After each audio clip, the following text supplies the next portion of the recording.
Babi, seja super bem-vinda. Para quem não conhece, Babi Lucila, psicomotricista, um prazer estar com você de novo aqui para a gente falar desse tema tão relevante.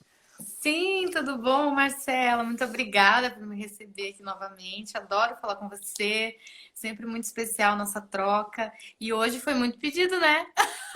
Foi, você Gente, viu? Eu lembrei, até comentei, falei, a Nisa tá por aqui, que bom. Conceição é seu nome, seja bem-vinda, Conceição.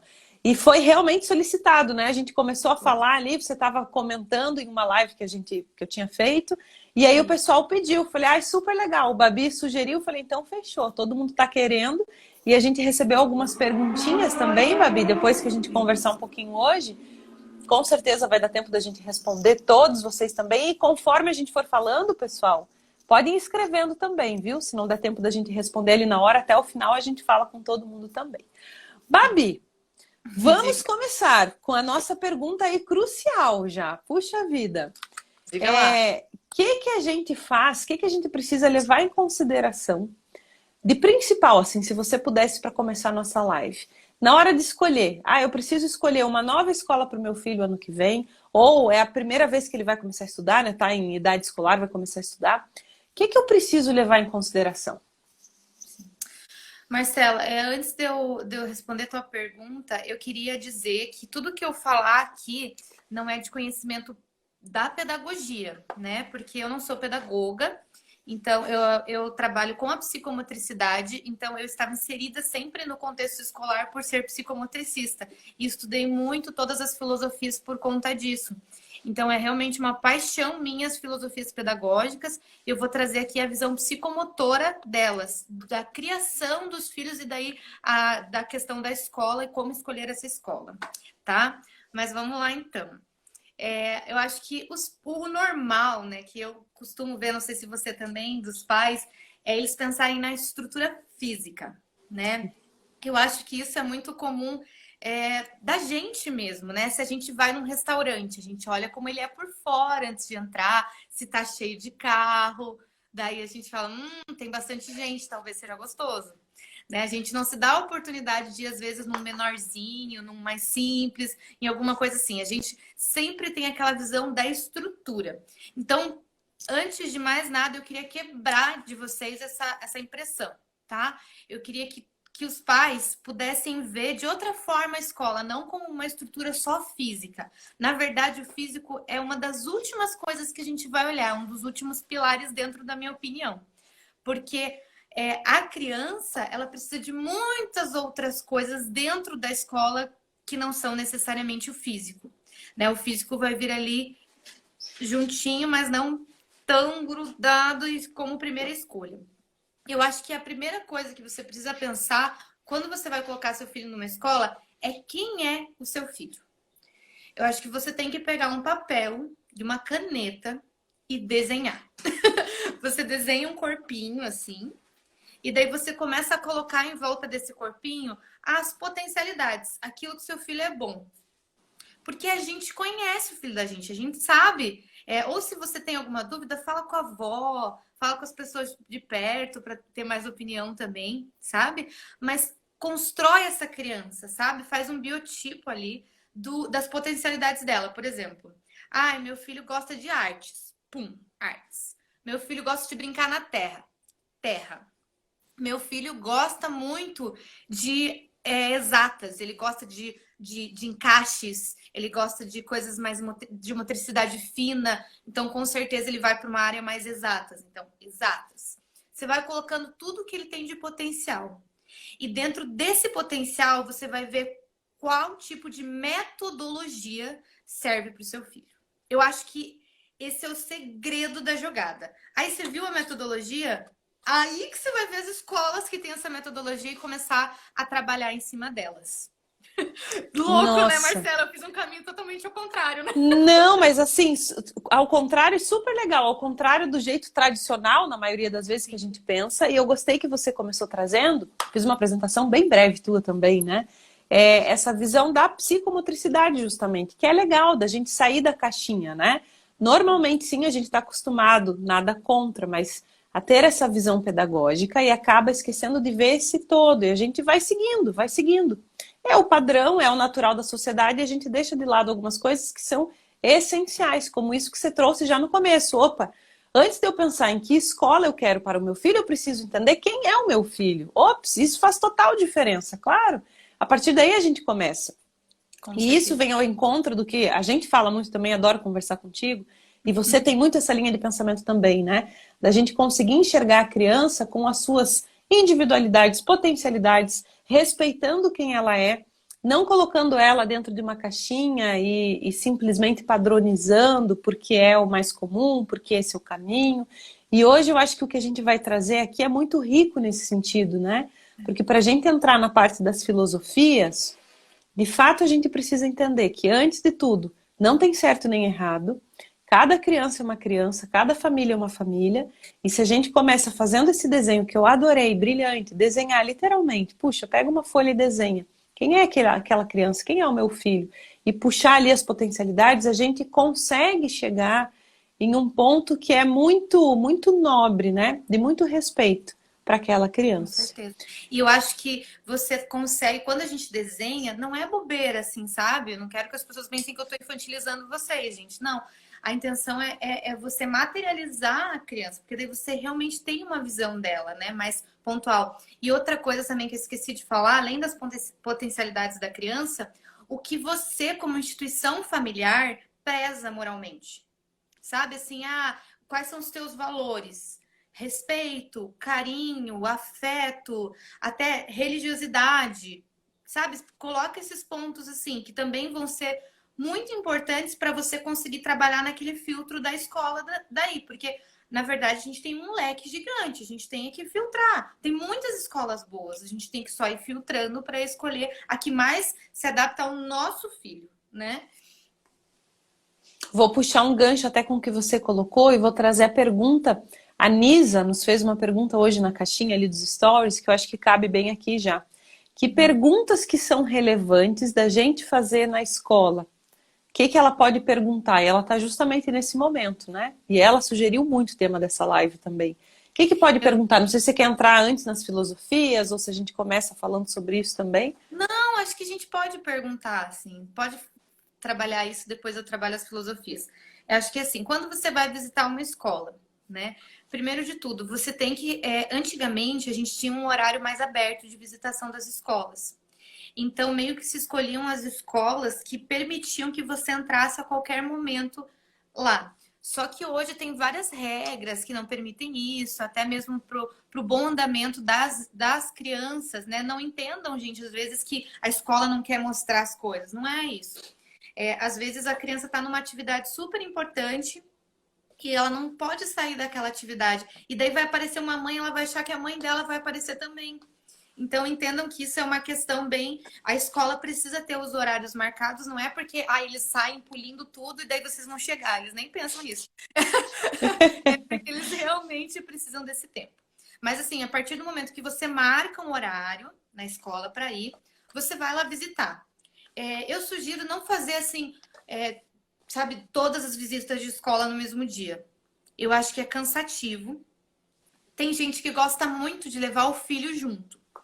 Eu acho que na primeira visita você não precisa levar a criança, porque você gera expectativa, né? Às vezes a criança vai olhar um parquinho gigante, sabe assim, aqueles parquinhos tipo de 2 andares que tem em algumas escolas, aquela areia colorida, e vai ficar enlouquecida. E você não tem condição de pagar a mensalidade que eles só vão te contar no final. Aí você gerou uma expectativa e uma frustração super desnecessária. Então vai sozinha, né? E você, fora que você não tem muito tempo para conversar, porque a criança fica ali falando, fica se mexendo.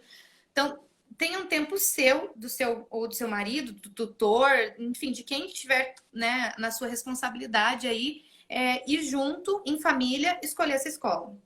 Então, vai conversar, o que vai perguntar?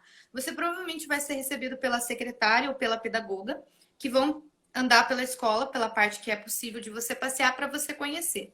E você pergunta assim, qual é a filosofia dessa escola? Começamos aí. Qual a filosofia? Porque a partir do momento que você sabe qual a filosofia da escola, você sabe aonde você está pisando. Porque a gente vai explicar aqui cada uma. Daí você sabe, essa escola aqui é mais humana, essa é mais tradicionalista. E eles sabem, sabe? As escolas sabem. Algumas escolas têm tentado ocultar isso, mas eles precisam falar, sabe? E outra pergunta bem importante para você fazer: como que são os horários da escola? Qual é o horário de intervalo, qual é o horário de entrada, qual é o horário de saída, para você entender na sua rotina se aqueles horários se adaptam, porque nem sempre as escolas têm os mesmos horários, tá? Então, entendam isso também. Se é uma escola bilíngue, como funciona o integral? Como funciona o integral dela? Como funciona o bilíngue dela? Acho que a gente pode depois fazer um apêndice sobre o bilíngue daí, Marcela, só me ajuda a lembrar, tá? Vou anotar aqui. Então, o que é preciso para o meu filho entrar nessa escola? O meu filho precisa comprar material, o meu filho precisa vir de uniforme, não precisa vir de uniforme. Mais uma pergunta que você vai fazer, porque você vai ter noção do gasto que você vai ter com essa criança. Tem que comprar apostila ou livro? A escola fornece, como que funciona isso? Precisa de apostila? Quantos anos teu filho tem para estar tendo apostila já?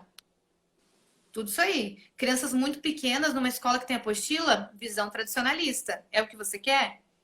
Depende da potencialidade do seu filho, que a gente vai ver aí. Então, outra pergunta. Como é que funcionam os lanches? Como são os lanches da escola? Vocês têm lanche aqui, a gente traz? Se o lanche é lá, posso conhecer a cozinha? Posso conhecer quem trabalha na cozinha? Faça amizade com a tia da cozinha. Converse com essa pessoa, ela é importante, muito importante para a saúde do seu filho. Se ela tiver alguma alergia com ela, que você vai falar. Sabe, pessoas que são muito chaves e que a gente esquece nesse meio, assim, sabe? Então, conheça a professora do seu filho, daí eles vão apresentar a turminha, vão falar assim, essa é a turminha aqui, não sei o quê. Você fala, oi, tudo bom? Aí você pede para a pessoa assim, na hora do intervalo, eu posso dar um oi para a prof? Conhecer ela? E você tem um tete com a prof, fala assim, professora, meu filho é assim, assim, ele gosta muito ele é mais agitado, eu acho que ele tem uma personalidade mais calórica, não sei o quê. Na conversa, como que é seu filho? Ela já vai saber como é que ele é, né? Então, já dá um parecer de como ele é e você vê a reação da prof sobre o seu filho, né? Então, acho que basicamente é isso. Aí você pergunta da estrutura, olha só, por último. Por último, E normalmente a gente inverte, né? E é justamente aquela vitrine, a coisa que chama atenção, e a gente vai pelos olhos. Sim. Super legal, Babi. Eu acho que assim, para um começo, no momento de conhecer a escola, e aí concordo contigo, eu também iria sozinha, e são as perguntinhas básicas. Com isso você já consegue ter um norte. Aí você falou bastante, eu sei que deve ter algumas pessoas aqui esperando, mas que são essas filosofias? Como assim, né? Porque de fato, muita escola, eu sei que sabe, mas acaba não falando. Muito pai, muita mãe nem sabe da existência, não pergunta, não tem ideia, e aí lá na frente começa a sentir que está tendo problema, que não está de acordo com o que pensa, e vai se dar conta de que era alguma questão filosófica. Eu falaria em 6 principais filosofias, não sei se você foge muito disso ou não, começando com a tradicionalista, pode ser? Sim. Então vamos explicar, se você puder falar da tradicionalista, que eu acho que é a mais conhecida de todos aí. Sim, eu fiz um resumo até aqui para eu ter em mãos de cada uma, porque são 6, né, gente? Eu tenho as minhas preferidas, né, as que eu gosto mais que eu sei falar mais, então eu fiz um resumão aqui para vocês. Então, legal. Vamos lá. O nosso sistema de ensino, ele é baseado no tradicionalismo. Mesmo no ensino público, né, a gente tem um ensino tradicionalista. O que é o tradicionalismo? Ele já diz aí tradicional, porque ele é o mais antigo de todos os ensinos. Ele é lá da época do Iluminismo. Então, não sei se vocês lembram lá de história, a época do Iluminismo se acreditava que o homem era um ser pensante, né? Então, que o conhecimento, da detenção do conhecimento era era uma coisa muito importante. Assim, ela é muito crucificada, essa filosofia. Mas eu gosto de ver o lado bom de todas as coisas. E eu acho que tem muitas crianças que se encaixam muito bem no tradicionalismo. Muitas crianças. Muitas crianças que eu conheço também. Então é aquilo, gente. Faz o bonequinho do seu filho e daí a gente vai ver se encaixa no tradicionalismo. Então vamos lá. Então a gente está aí nesse movimento iluminista, onde o homem é o centro do conhecimento, tudo mais. O que acontece? Começaram a ter as escolas, né, onde o professor ficava à frente, uma pessoa que estudava mais ou que tinha um maior conhecimento de vivência, ficava à frente e transportava o seu conhecimento para as outras pessoas. Ela detinha o conhecimento. Então, o tradicionalismo fala que o professor detém o conhecimento. Isso é muito importante. Tá? É a grande diferença para as outras. Que as outras, todas elas se encaixam no contrário disso. Tá, gente? Então, tradicionalismo é isso, o professor detentor de conhecimento, as outras não. Tá? As outras têm coisas bem parecidas também com o tradicionalismo em alguns pontos, mas esse é a principal diferença. E daí, o que é muito legal no tradicionalismo? É muito legal para crianças que têm uma grande potencialidade para matemática, ciências, para crianças que gostam já de escrever, de desenhar, de sentadinhos. Sabe que elas já fazem atividades sentadas muito bem estruturadas. Porque no tradicionalismo a gente tem um período da criança sentada, depois a gente tem o recreio. O recreio serve para quê? Para elas comerem? Não, elas podiam comer sentadas na sala. O recreio serve para a criança abstrair, né? Ela sair um pouco daquele momento de foco, que ela tem que só ter atenção, atenção, atenção, sair e ter um recreio. Depois, no ensino médio, muda professores também por isso. Porque na mudança de professor, como é muito mais conhecimento, na mudança de professor você dá uma relaxada, mais conhecimento. Dá uma relaxada, mais conhecimento. Então, você tem que ver se seu filho tem essa capacidade mental de ter esse recorte grande dos conhecimentos, de ficar sentadinho, de ter essa obediência, digamos assim, né? O bom cria uma obediência, a criança acaba se acostumando com isso, né? Cria essa moralidade que o tradicionalismo prega também.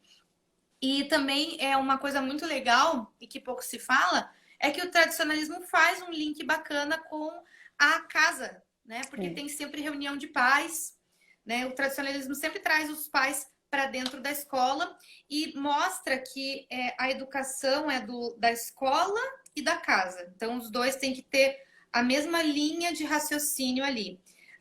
Muitas pessoas falam que não, mas o tradicionalismo preza isso sim, porque eles querem que o conhecimento seja a base de tudo.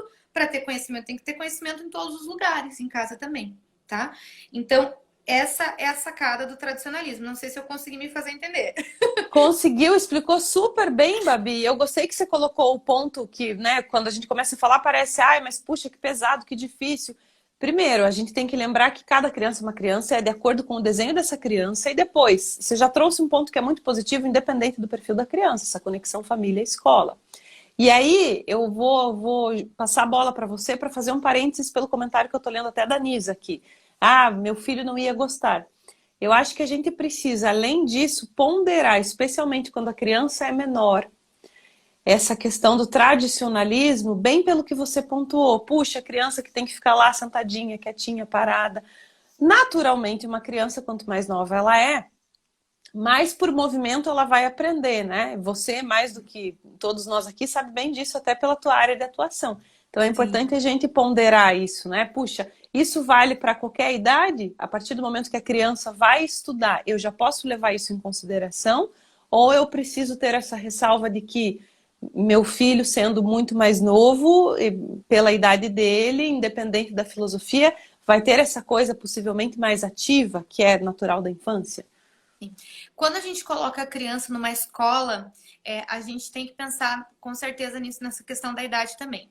Vamos lá, se eu vou colocar meu filho, que ele ainda é um mais bebezinho, ele tem 1 ano, 2, 3, né? Então ele vai para o maternal, ali para o berçário, vai para os menorzinhos. Eu gosto muito de que vocês pensem mais na afetividade, tá? Porque nos primeiros 3 anos, o que a criança precisa? Ela precisa de uma base afetiva bem forte para que ela evolua por consequência, né? Se ela não tem o afetivo forte, ela não vai evoluir bem. E para ter esse afetivo, a gente precisa da mãe e do pai juntos. Mas a mãe e o pai não necessariamente conseguem porque tem que trabalhar. Então tem que colocar a criança numa escola. A escola tem que suprir isso.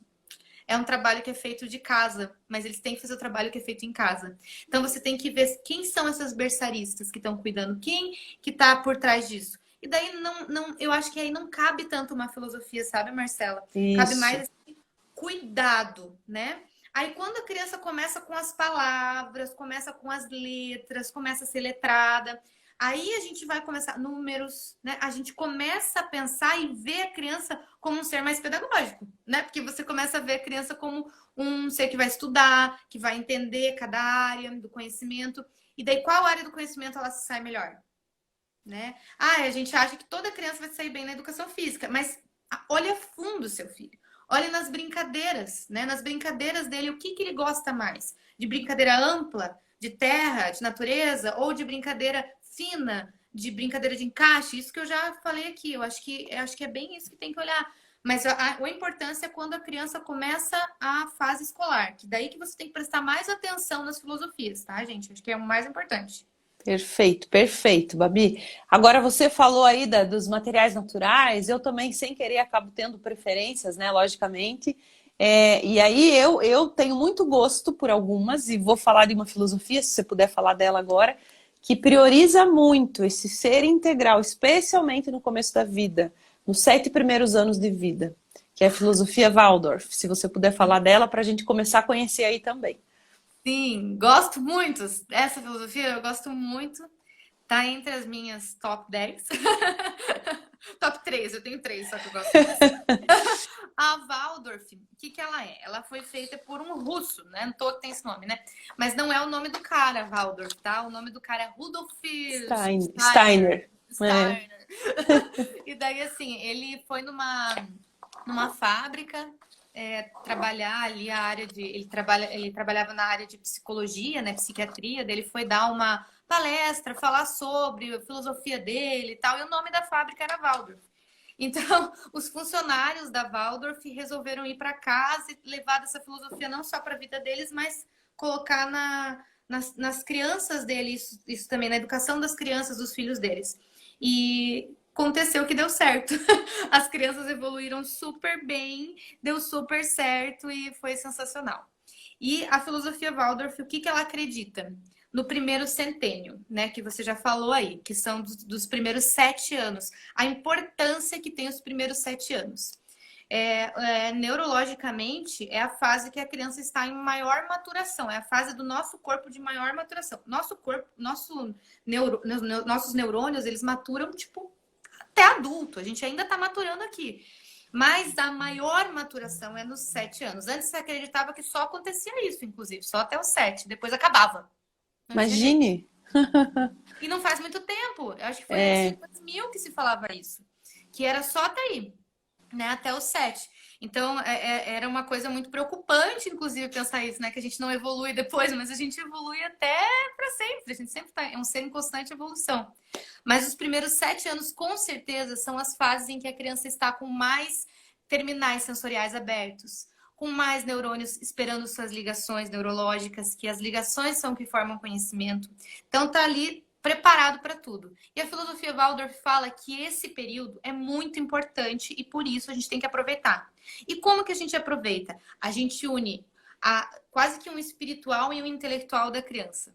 Ele é bem assim espiritualizado, uma coisa bem emocional, trabalha as emoções da criança e acredita que o meio, principalmente o meio natural, vai fazer a criança evoluir. Porque é parte dela o meio natural. É onde a gente evolui, é onde a gente cresce. Então, a árvore, a pedra, a folha, a terra, vai fazer com que a gente evolua também. Eu sempre me arrepio quando eu falo dessa filosofia, porque eu acho ela muito linda.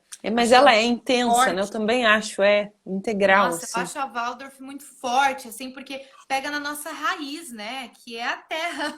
Então, é bem uma coisa de aterrar a criança. Agora, vamos lá, vamos dar exemplo de novo. Vou sempre dar exemplo, Marcelo. Meu Perfeito. filho odeia pegar vai pisar na grama, ele já... Ai, ele odeia pegar na terra. É legal eu botar numa escola Waldorf? Na minha opinião, colocar na escola Waldorf não é legal. Agora, você trazer atividades da filosofia Waldorf para o cotidiano dele é legal. Porque daí ele vai experienciar e aos pouquinhos vai perdendo esse medo, essa dificuldade sensorial, que pode ser até uma deficiência sensorial da criança, né? Mas colocá-la inserida na escola, imagina, ela não vai conseguir participar de nada. Ela vai se sentir, sim, um peixinho fora d'água. Então, isso é para crianças terra. Para crianças mãe... Eu falo, a minha filha é muito Waldorf. Muito. Eu falo que legal. Assim, ela é a mãe terra. Ela chega na terra, ela faz assim, ó. Ela ama, assim. Já tem o priminho dela, que é muito próximo dela, que não gosta. não gosta. E ele é um menino, assim, de uma inteligência, ele decora o nome dos dinossauros, sabe, com uma facilidade. Você vê a diferença já, assim. Qual filosofia cada um se encaixa mais. Acho que eu não preciso nem falar, dá pra ver. Né? Só nessa E como é exemplificação que eu legal a trouxe. gente observar isso e respeitar, né? Entender, puxa Super. vida. Super. Não adianta eu falar assim, eu estudei a vida inteira no Sagrado Maria. Tô dando um nome fictício aqui. Estudei a vida inteira no Sagrado Maria ou no Bom Jesus do Guape.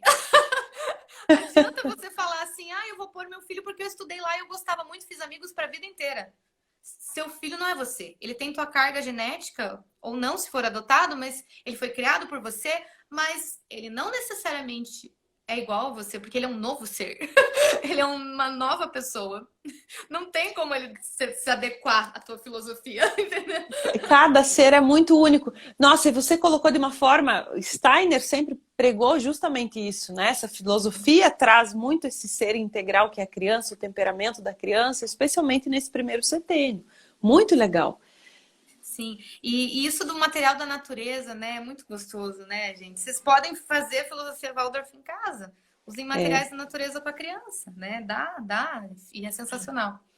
que é muito válido. E aí eu vou puxar uma outra filosofia que bastante Vamos gente lá. confunde. Mas qual que é a diferença dessa para outra? Que é a filosofia montessoriana. Qual que é a Ah, diferença, puxa, de uma para outra? E aí, Montessori? gente, Montessoriana, eu fico chocada como tá na moda Montessori, né? Tá. Tem a cama Montessori, tem o brinquedo Montessori, tem a roupinha Montessori, tem a vida Montessori. Gente do céu, acho que se Maria Montessori visse tudo que eles estão falando que é Montessori, ela Oh, enlouqueceria. oh. Assim, o que Maria Montessori acreditava? Ela acreditava que a gente tem que ver cada indivíduo e a gente tem que ver o indivíduo e o seu potencial, que é exatamente o que a gente estava falando aqui de montar o bonequinho e ver o potencial da criança. Então, você vê o potencial e o meio que a criança vai estar vai refletir na evolução dela. Então, vamos pensar, o meio que eu tô me faz evoluir. Eu sou uma pessoa mais artística. Me colocam no meio do escritório de advocacia. Eu vou conseguir evoluir, mostrar minha arte ali? Não. Coloca num palco de teatro. Eu vou conseguir. Opa. Entendeu? Então, é isso que Maria Montessori acredita, que o ser colocado no meio evolui. Mas ele tem que estar inserido no meio que ele se acredita. Por isso que ela usa dos móveis em tamanho da criança. Porque a gente também se coloca daí no estado criança. Porque a gente está ali com a Uhum. mesa pequenininha, com o vaso até pequenininho, vaso sanitário, com a cama pequenininha, a gente está com tudo no chão. E a cama montessoriana não é aquela cama casinha, é um colchão no chão, realmente. Porque não tem que ter nada atrapalhando para que a criança consiga evoluir na sua linha, na sua visão. Aquilo que a criança consegue enxergar vai fazer ela evoluir. É nisso que Maria Montessori acreditava. Agora vocês vão comprar os brinquedos Montessori. Gente, tá tão transformado, né? E tá realmente sob essa roupagem, assim. Eu também bato o olho, Montessori, Montessori, Montessori. Aí você pega um livro, raiz, para entender Montessori, de fato. Mas, né, comercialmente falando, se transformou. Fato, tá aí a prova. A cama, que é a cama Sim, casinha hoje em dia. Puxa, é tipo um Natal, assim, se né? perdeu, né? Papai É, Noel é a Maria exatamente. Montessori. Mas também uma filosofia maravilhosa. E eu quis trazer, quis que você falasse dela pertinho da. Ué, Isso, da travou pauta. pra mim. Voltou. Tinha travado, voltou. Voltou? Tá. Você tá me vendo também, normal, né? Tô te vendo normal. Não, é que você perguntou pra mim e eu esqueci de responder a diferença entre os dois. A Isso que eu ia Waldorf e a falar, Montessori. porque o pessoal eu sei que confunde. Agora explica pra nós, o que que muda da Waldorf pra Montessori? Então, a Waldorf, ela acredita no contexto natural, principalmente nessa coisa do livre brincar. Então, a gente pega o indivíduo, joga na natureza, faz o indivíduo evoluir, tá? Porque ele tá com o seu meio, tá com aquilo que ele já é acostumado, que é a sua evolução natural, a natureza. Aí, a Montessori, não. Ela muda o meio que você está para que a criança se entenda no meio dela e você também se entenda no meio da criança e ajude ela a evoluir. Não sei se eu me fiz entender. Deu. Pra Oi? mim tá, ficou bem claro. Vamos ver É se bem alguém tem diferente, na real, dúvida. né? É, A única coisa que é opostas. igual, que é o que eu falei, que é diferente do tradicionalismo, e daí vem a bolha de todos os outros, que é não é o professor o detentor do conhecimento. todo mundo evoluindo junto e respeitando a criança, né? Ah, aí você tocou num ponto. Eu acho que talvez daí que vem essa confusão de misturar as duas. Montessori, porque está muito em alta, muito na moda, e talvez o pessoal que me perguntou conhecesse já Waldorf, ou a escola tenha posicionado muito bem. Porque escolas que são montessorianas ou Waldorf normalmente se posicionam como Muito. tais. Uhum. Outras não, e aí acaba passando batido. Então acho que por isso que vem essa confusão, o que que muda de uma para outra, né? Muitas acabam, é só a nossa filosofia e passa por aí. Mas Eu tem tenho, nomes que a gente conhece. eu Hum, tenho visto, Marcela, muitas escolas tradicionalistas, mas eu vejo um ponto bom nisso, assim, sabe? Que eram muito tradicionais e hoje têm se rendido a alguns conhecimentos das outras filosofias para aderir no seu cotidiano, sabe? Então, legal. assim, usa a caminha Montessori no berçário, faz muita atividade de brincar livre, que nem a Waldorf. Então, elas estão se rendendo aos pouquinhos. Então, às vezes, se você é o colégio que tem perto da minha casa, que é o que eu consigo pagar e tudo mais, verifica, mas ele é tradicionalista, eu já perguntei. Verifica se ele não tem pautas de filosofia, sabe? Dessas filosofias, porque às vezes tem, as pessoas estão pegando essas pautas assim para trabalhar mais. Nossa, aí você já responde uma outra pergunta que a gente recebeu da Larissa, que falava justamente isso, né? Ah, tem uma escola perto de casa, mas não é boa, e isso pesa para mim. Tá aí um ponto que você falou, às vezes até por tudo, questão financeira, distância, pergunta dessas pautas. Talvez a filosofia em si não seja do agrado, mas tem essas questões como você pontuou, né? Com certeza, mas eu acho que assim, a escola que você vai escolher para o seu filho é muito importante. Não é à toa que muita gente perguntou dessa live. E que bom que vocês perguntaram, e que bom que vocês têm esse interesse. Porque precisa existir. E eu, na minha opinião, se for preciso, eu me mudo para estudar perto da escola que eu quero para minha filha. Porque é como se fosse um trabalho nosso. A gente se muda para poder trabalhar mais perto do nosso trabalho, né? Então, se a gente escolhe uma escola e o nosso olho brilha, a gente percebe que é a escola do nosso filho, a gente precisa tentar até mudar a nossa vida se for preciso por isso, porque vai fazer toda a diferença, que nem você falou dos primeiros 7 anos. Vai fazer toda a diferença para ela. Né? Vai Não, e fazer. assim, se isso não for mais importante, o que é, né? É a vida do filho, puxa vida. Como assim? Bem, É. bem isso. Babi, tem outros nomes que eu acho que o pessoal talvez já tenha ouvido falar de nome, mas passa batido em questão de filosofia. Vou jogar um Vamos lá. aqui. Piaget, Jean Piaget. Muita gente Ai, já falou também. É. E aí, qual é a filosofia? Jean Piaget é o amor da minha vida. Eu amo. O Piaget, ele trabalha o quê? O meu marido até me deu uma olhada ali, viu? Porque eu falei de Jean Ai, Piaget. como é? Quem que é esse de Sim, cujo aí? ele também é o amor da sua vida, que eu sei. O Jean Piaget, né? Ele criou o método que é o método construtivista. A gente começa com os nomes difíceis agora. O É. construtivista, é um método que eu acho lindo demais. E tem bastante escola aqui em Curitiba, inclusive escolas grandes que estão utilizando esse método. E isso me deixa muito feliz, porque a gente vê que é uma evolução, uma mudança dessa visão muito tradicional para uma um pouquinho mais aberta. E muitas crianças se encaixam nesse método, sabe, gente? Então, fiquem bem É. de olho, porque dá muito certo para muitos tipos de criança. O que acontece? Pro Piaget, o conhecimento ele vai evoluindo conforme as experiências que você tem. Então, assim, você precisa experienciar uma coisa e daí você evolui um pouco mais em cima daquela experiência. Experiencia um pouco mais, evolui. Experiencia um pouco mais, evolui. Só que não necessariamente você vai conseguir expressar aquela tua evolução, aquilo que você aprendeu, de um jeito tradicional, né? Vamos supor assim, tem um trabalho da escola. Todo mundo vai ter que fazer um cartaz sobre a natureza, tá? Aí eu não consigo fazer um cartaz. Eu acho que eu não sei desenhar direito, mas eu consigo fazer com argila uma árvore. E eu monto uma árvore de argila e levo. Eu entreguei o trabalho. Porque eu transmiti o meu conhecimento da forma que era o meu potencial. Olha que lindo, eu acho um respeito Nossa.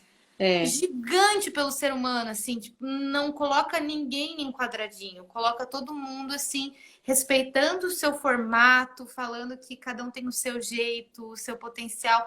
Claro, nosso sistema ainda obriga a gente a ter provas, que eu acho um cúmulo Massacrante, isso. né? É, e é.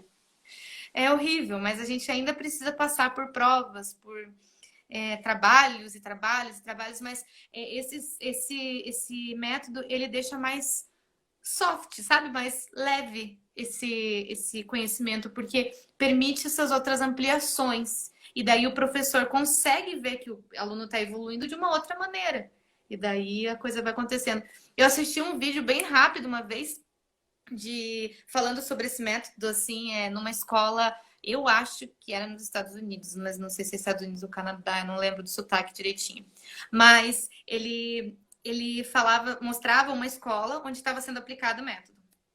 E daí uma menina estava cantando, apresentando o trabalho, era o mesmo trabalho. Outra estava trazendo uma maquete, outra trazendo computação gráfica, assim, sabe? Um computador, tipo, mostrando, assim, tá? Então, cada um com o seu jeito fazendo. É a Feira de Ciências. Vocês lembram da Feira de Ciências? E olha que emocionante isso.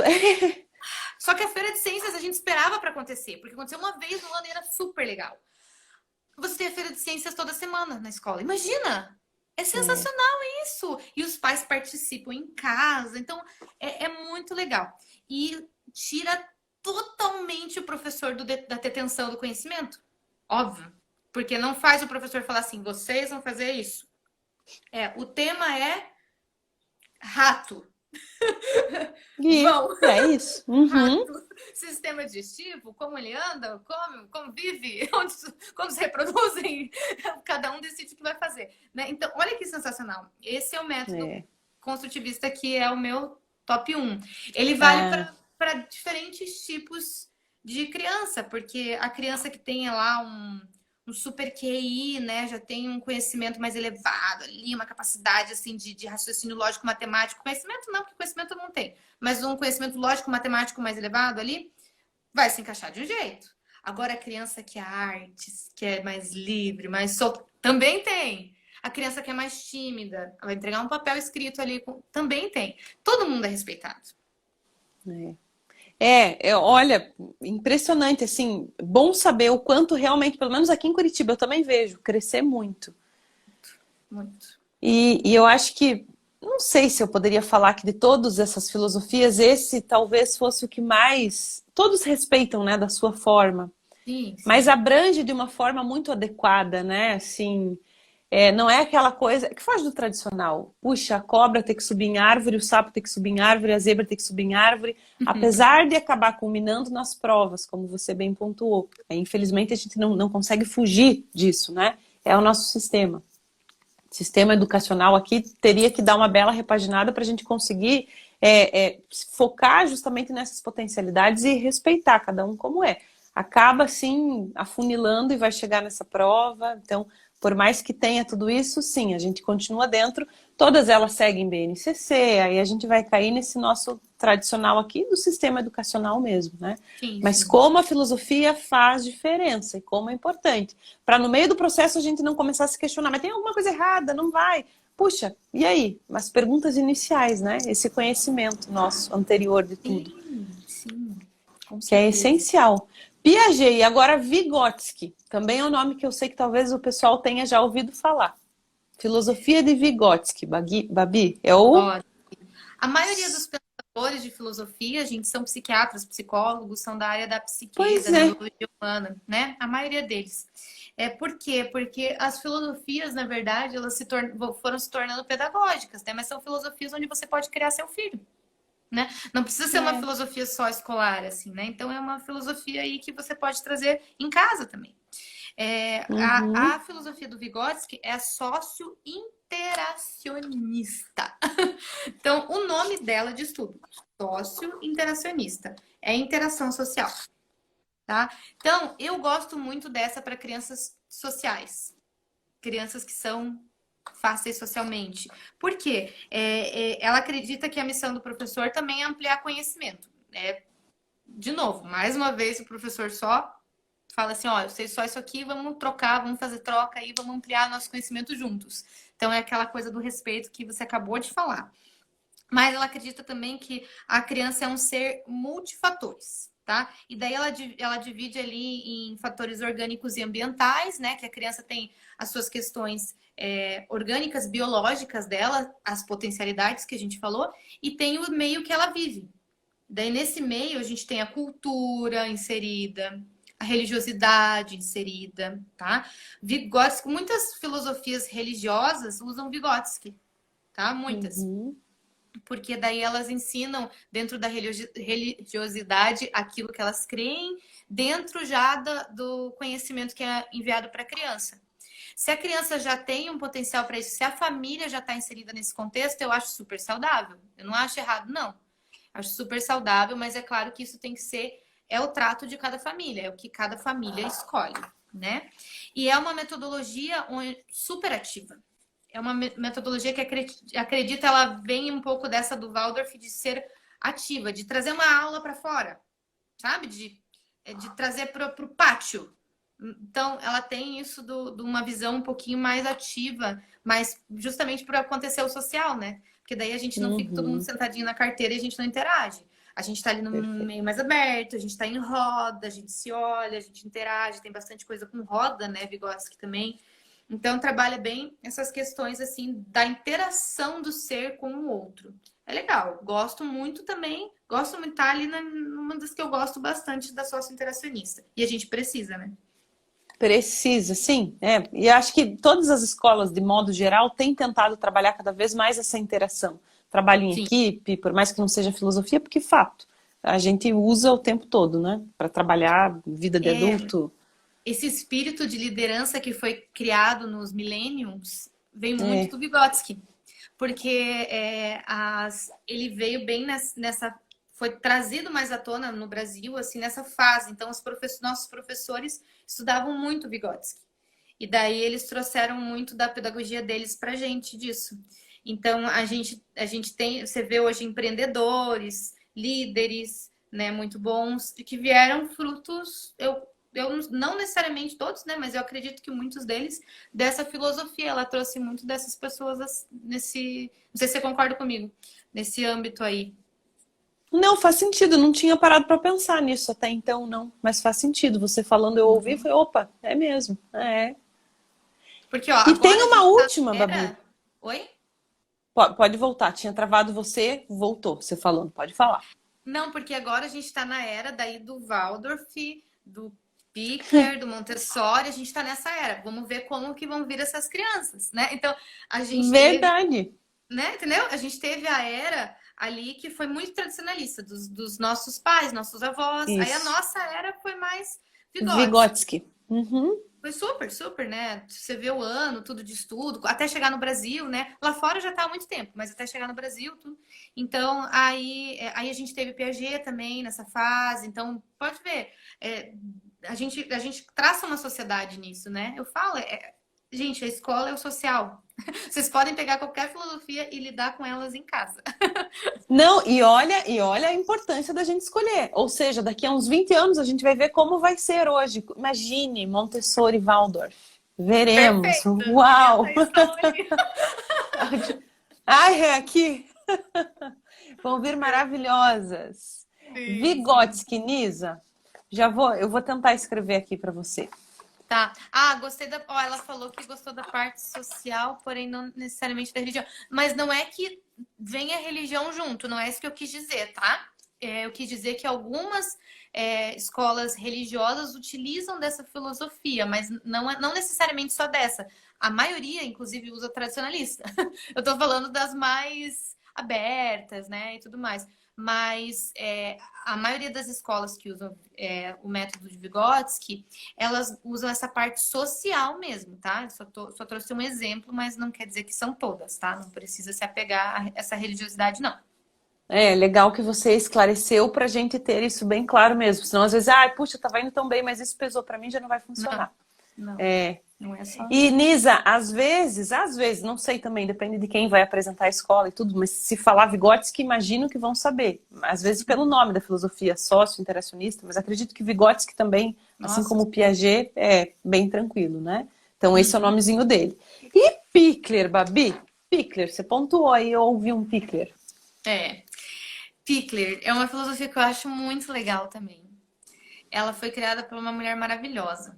A Emily Pickler, assim, é uma mulher surreal. Se vocês tiverem oportunidade de pesquisar a história dela mais a fundo. Mas, basicamente, o que ela fez? Na Segunda Guerra Mundial, ela acolheu crianças órfãs de tudo que aconteceu, né? Todos os judeus que eram pais e mães e morreram, as crianças sobraram. Onde que essas crianças iam? Ela acolheu. Então, ela criou um orfanato para essas crianças. Só que ela viu que ela não tinha gente suficiente para cuidar de forma excelente dessas crianças. Então, ela desenvolveu um método. E um método para que fosse como se os pais ainda estivessem ali. Ai, eu fico até emocionada quando eu falo disso. Mas é. Porque a Pickler, ela visa o acolhimento, tá? Então, a filosofia Pickler, ela procura... E, ó, esse orfanato, gente, que existiu nessa época, ele existe até hoje. Só que ele não é mais um orfanato, se eu não me engano, né? Acho que não sei se tem orfanato junto, mas acho que não tem mais. Ele é um centro de formação, de treinamento, de pesquisa Emily Pickler. Então, as pessoas vão lá, muitas escolas, acho que tem 2 ou 3 que são Pickler aqui em Curitiba. Nossa, eu não chegaria a falar 3 não, hein? Só Não 2, sei. né? Eu falaria de 2, não sei. Só se você tem conhecimento da terceira, às vezes eu não sei. Pode até São ser, depois poucos, a gente né? troca a Mas, enfim, figurinha. para vocês entenderem quão poucas são. Mas tem uma procura muito grande. Tá sendo bem procurada a Pickler justamente por isso, por ela ser muito linda essa filosofia.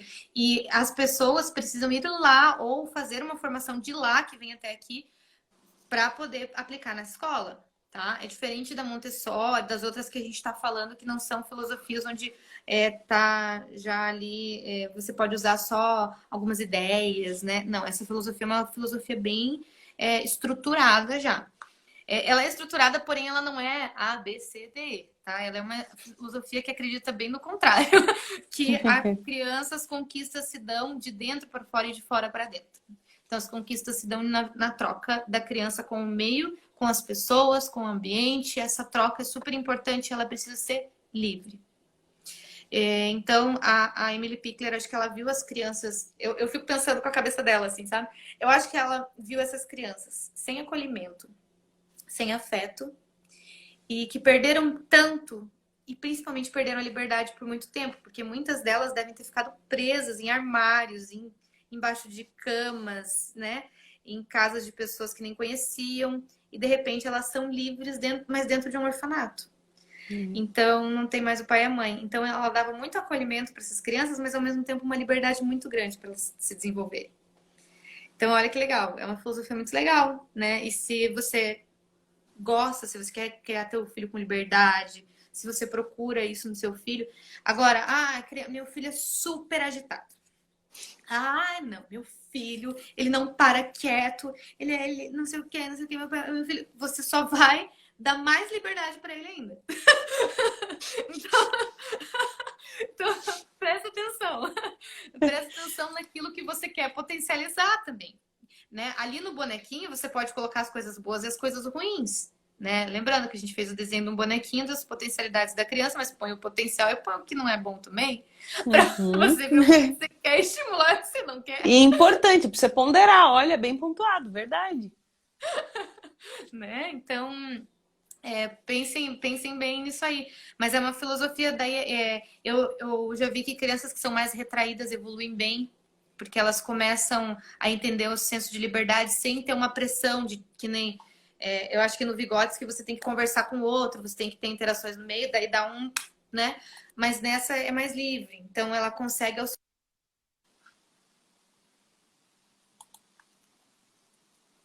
Babi travou para mim? Será que foi só para mim? Oi? Tá me vendo? Voltou, Babi. Beleza. Quando você trava, não sei se eu travo para você também. Não, pra mim não, às vezes deve ser minha internet, então. Então, mas tá indo muito bem hoje, tá tudo funcionando, não vou nem Então, falar. beleza. Não, então, mas eu acho que é isso, acho que a criança tímida, eu tava falando da criança tímida. A criança tímida, às vezes, num meio mais sócio-interacionista ali, vai ser mais difícil de bater de frente, ter que ser meio obrigada, não, mas ela precisa interagir, né, com o meio. Mas nessa, como ela vai com a liberdade de ser como ela quer, e aos poucos vai interagindo, tem uma resposta do meio, daí volta, vem, volta. É muito, muito assim, de cuidado, sabe? E pega muitas coisas parecidas com a Waldorf, porque tem umas questões da natureza também, que eles trazem na Pickler. Tem alguns materiais que eles usam de madeira que são específicos da abordagem deles, que são bem legais também. Né? Tem a Torre Pickler, que vocês já devem ter ouvido É a falar. mais famosa, né? É a mais famosa de todas, eu tenho uma aqui em casa. Ah. E que Tem a ajuda... ponte também, né? Tem a ponte, que você vira do contrário e vira uma gangorra pickler. Então tem muitos materiais que eles usam para desenvolver a criança e são materiais de madeira também, que parece isso, por isso que eu falei que parece um pouco a Waldorf nesse sentido, porque usa a madeira, né, a natureza ali. E é legal porque traz essa liberdade da criança. Então a criança evolui e é uma criança um ser super livre, assim, super, super, super livre. Super legal. Nossa, Babi, que aula, hein? E ó, a gente não pode esquecer, eu acho que antes de dar 1 hora a gente encerra, só para o Instagram não nos derrubar, mas do bilíngue, que a gente combinou de falar e eu acho importante pontuar, então. Muito importante, obrigada por me lembrar. O bilíngue, ele trata ali de uma segunda língua para a criança, aprendendo no contexto pedagógico, no contexto escolar. Tem o bilíngue integral e tem o que não é o integral, né? Tem o híbrido, enfim, tem várias opções de bilíngue e você veja no que a sua escola e a escola do seu filho vai oferecer para você. Mas, gente, o que eu queria trazer para vocês? Hoje, a nossa geração está priorizando muito o ensino bilíngue desde o início, desde os primeiros anos. O primeiro setênio é importante demais, mas principalmente os primeiros aninhos da criança ali, até o 4º ano, tá? Eu acho que vocês têm que priorizar a afetividade.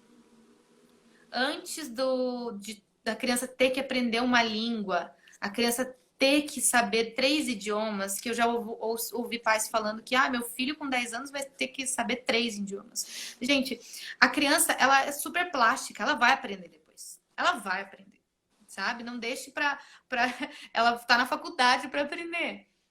Mas você não precisa necessariamente forçar um ensino bilíngue se seu filho, por exemplo, não tem um potencial para isso. Né? E não é toda criança que tem o potencial para estar aprendendo 2 línguas ao mesmo tempo. Isso é uma coisa bem séria, bem séria. Precisa ter muito, muito potencial para conseguir isso, inclusive mesmo sendo uma criança. Então eu quero que vocês entendam e se preocupem mais com a afetividade do que com o ensino bilíngue necessariamente, sabe?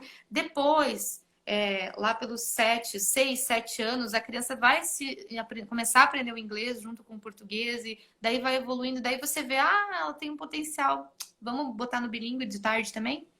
Né? Eu acho que vale mais. Não sei se você concorda comigo, Marcelo. Sim, porque aí eu acho que a gente respeita a criança, de novo, né? A gente sente ela e de fato, nossa, me assusta quando a gente escuta 3 idiomas. Puxa, como assim nessa idade? Como assim, né?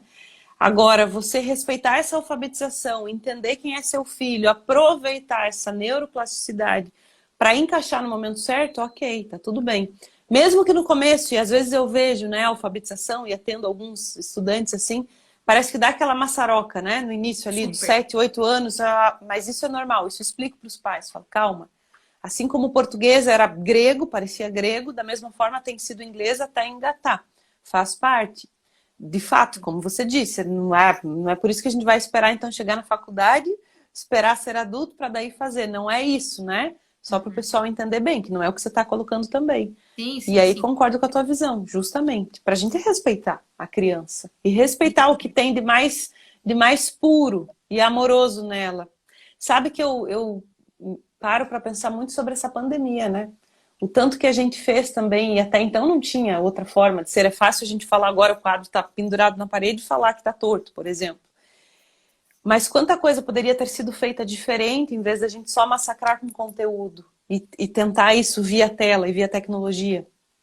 Se ficasse lendo livro ou essa afetividade toda, o quão mais a gente teria evoluído em vez de tentar colocar conteúdo, que eu sei que é o que o nosso sistema prega.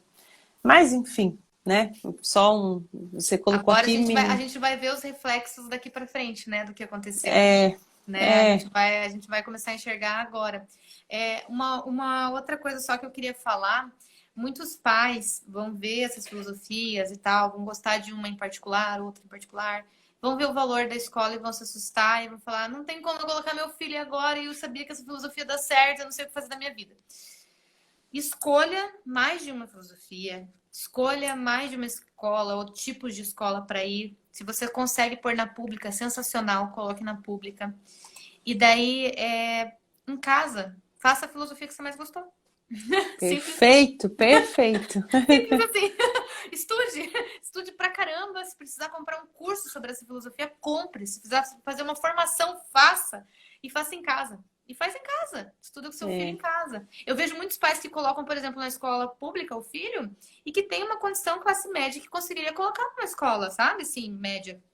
E colocam na pública para quê? Para conseguir pagar um balé, uma natação, uma outra coisa que a criança consiga fazer. Escolhas, gente, escolhas. Escolha de acordo com e respeite o seu filho com o bonequinho que a gente fez. Respeite esse bonequinho. Perfeito. Nossa, Babi, não caindo jamais em status, né? Que às vezes eu vejo aqui também, assim, uma dificuldade financeira, uma questão que não bate filosofia, que não bate com o perfil da criança. E tem aquela coisa que já está ali há anos e tal, mas eu preciso manter meu filho. Mas para quê? Gente, não é para a sociedade, né? Olha para o seu filho, para a criança, os potenciais dessa criança. Puxa. Com certeza. E se Babi, aula precisarem de mim, maravilhosa. se Eu ia precisarem de falar. mim, Marcela, eu dou essa consultoria junto com meu marido, tá? Se precisarem de mim, a gente dá uma consultoria para escolas, a gente conhece muitas escolas, então a gente ajuda a escolher com nomes de escola, a gente não pode ficar citando aqui, mas a gente vai falando com vocês daí e é bem legal. Se alguém tiver interesse, é só entrar em contato no meu Instagram, tá bom? Daí a gente conversa e marca para fazer essa consultoria e visita a escola junto. Então as perguntas quem faz sou eu daí. Bem legal, Babi Lucila de Curitiba, gente, mas assim, vou deixar teu Instagram também disponível, se alguém ficou com alguma dúvida para conversar, mandar. Vou manter a nossa live também aqui no IGTV, então para ver, rever, depois eu subo lá no YouTube, subo no Facebook também. E Babi, super obrigada pela aula, viu? Foi uma delícia conversar contigo, também aprendi bastante. Eu amo conversar com você, Marcela. É muito bom. A gente pensa muito parecido, né, sobre educação. Então, eu fico sempre muito feliz de ver que tem mais gente pensando assim, atuando assim, com essa visão tão amorosa com as crianças. É muito maravilhoso isso. E é recíproco, viu? Muito, muito sincero mesmo, uma delícia. Super obrigada, Babi. Obrigada a todos vocês que ficaram aqui com a gente, que nos acompanharam. Dúvidas, então, pode escrever para mim, para a Babi, a gente está à disposição. Babi, vou deixar você se despedir, daí eu encerro aqui também. Obrigada, Marcela, novamente. Muito, muito obrigada. Espero estar mais vezes aqui com você. Muito especial estar com você aqui. Obrigada, gente. Obrigada pelas perguntas, pela interação aí. Muito especial também. Um beijo para todos. Beijo, beijo. Fiquem com Deus. Tchau, tchau. Tchau, tchau.